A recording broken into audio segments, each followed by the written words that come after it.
ಶಿವಾನಂದ್ ಅಂತ ಬೆಂಗಳೂರಿಂದ ಕರೆ ಮಾಡಿದ್ರೆ. ಶಿವಾನಂದ್ ನಮಸ್ತೆ, ತಮ್ಮ ಪ್ರಶ್ನೆಯನ್ನು ಕೇಳಿ. ಡಾಕ್ಟರ್ ಸರ್, ನಾನು ಶಿವಾನಂದ್ ಮಾತಾಡ್ತೀನಿ. ಹೇಳಿ ಶಿವಾನಂದ್.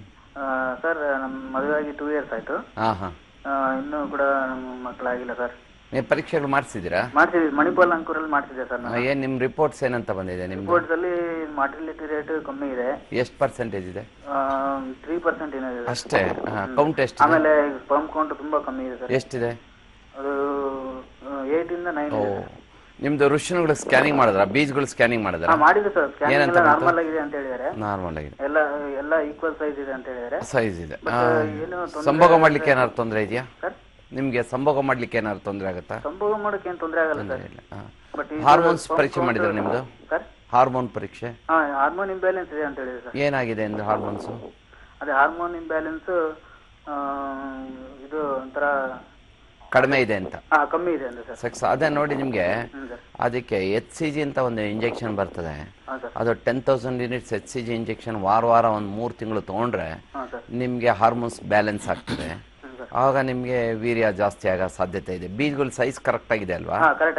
ಅದರಿಂದ ಬೀಜಗಳು ಸರಿಯಾಗಿರೋದ್ರಿಂದ ನಿಮ್ಗೆ ಹಾರ್ಮೋನ್ ರಿಪ್ಲೇಸ್ಮೆಂಟ್ HRT ಕೊಟ್ರೆ ವೀರ್ಯ ಜಾಸ್ತಿ ಆಗೋ ಚಾನ್ಸ್ ಇದೆ. ಆಗ ನಿಮ್ಗೆ ವೀರ್ಯ ಜಾಸ್ತಿ ಆದ್ಮೇಲೆ ಅದನ್ನೇ ನ್ಯಾಚುರಲ್ಗೆ ಪ್ರೆಗ್ನೆನ್ಸಿ ಆಗ್ಬೋದು. ಅಕಸ್ಮಾತ್ ಅವಾಗ್ಲೂ ನ್ಯಾಚುರಲ್ ಪ್ರೆಗ್ನೆನ್ಸಿ ಆಗದೆ ಇದ್ರೆ ಆಗ ನಿಮ್ಮದೇ ವೀರ್ಯ ತೆಗೆದು ಶೇಖರಣೆ ಮಾಡಿ, ಸಂಸ್ಕರಣೆ ಮಾಡಿ, ಅದನ್ನು ಘನೀಕರಿಸಿ, ಕ್ರೋಢೀಕರಿಸಿ, ಅದನ್ನೇ ನಿಮ್ಮ ಮಡದಿಗೆ IUI ಮುಖಾಂತರ ಅಂದರೆ ಇಂಟ್ರಾಯುಟ್ರೈನ್ ಇನ್ಸೆಮಿನೇಷನ್ ಮುಖಾಂತರ ಇಂಜೆಕ್ಟ್ ಮಾಡಿದ್ರೆ ಆಗ ಪ್ರೆಗ್ನೆನ್ಸಿ ಆಗೋ ಚಾನ್ಸ್ ಇದೆ. ಜೊತೆಗೆ ನಿಮಗೆ ವೀರ್ಯೋತ್ಪಾದನೆ ಜಾಸ್ತಿ ಆಗೋದಕ್ಕೆ ಇನ್ನೂ ಕೆಲವು ಮಾತ್ರೆಗಳು ಕೂಡ ಸಿಗುತ್ತೆ. ಜಿಂಕ್, ಸೆಲಿನಿಯಮ್ಮು, L-ಕಾರ್ನಿಟಿನ್ನು, ಕೋಎನ್ಜೈಮ್ Q10 ಯುಕ್ತ ಮಾತ್ರೆಗಳು, ಸ್ಯಾಚೆಟ್ಸು ಸಿಗುತ್ತೆ. ಜೊತೆಗೆ LRಜಿನ್ ಕೂಡ ಸಿಗುತ್ತೆ. ಇವುಗಳೆಲ್ಲ ಕಾಂಬಿನೇಷನ್ ಇರೋ ಸ್ಯಾಚೆಟ್ಸ್ ಸಿಗುತ್ತೆ. ಅದನ್ನು ನಿಮ್ಮ ಅಂಕುರ್ ಡಾಕ್ಟ್ರಿಗೆ ಹೇಳಿದ್ರೆ ಅದನ್ನು ಬರೆದು ಕೊಡ್ತಾರೆ.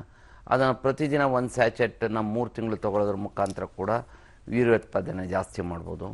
ಈ ಎರಡನ್ನೂ ಮಾಡಿಸಿ ಅಂತಂದರೆ ಇಂಜೆಕ್ಷನನ್ನು ತಗೊಂಡು ಹಾರ್ಮೋನ್ ರಿಪ್ಲೇಸ್ಮೆಂಟ್ ಥೆರಪಿ ಪ್ಲಸ್ ಇವುಗಳನ್ನು ಅವರು ಬರ್ಕೊಡ್ತಾರೆ. ಅದನ್ನು ತೊಗೊಂಡ್ರೆ ನಿಮಗೆ ವೀರ್ಯೋತ್ಪಾದನೆ ಜಾಸ್ತಿ ಆಗೋ ಸಾಧ್ಯತೆ ಇದೆ. ಅದಕ್ಕೂ ಜಾಸ್ತಿ ಆಗದೇ ಇದ್ದರೆ ಆವಾಗ ಕೃತಕ ಗರ್ಭಧಾರಣೆಗೆ ಹೋಗ್ಬೇಕಾಗತ್ತೆ.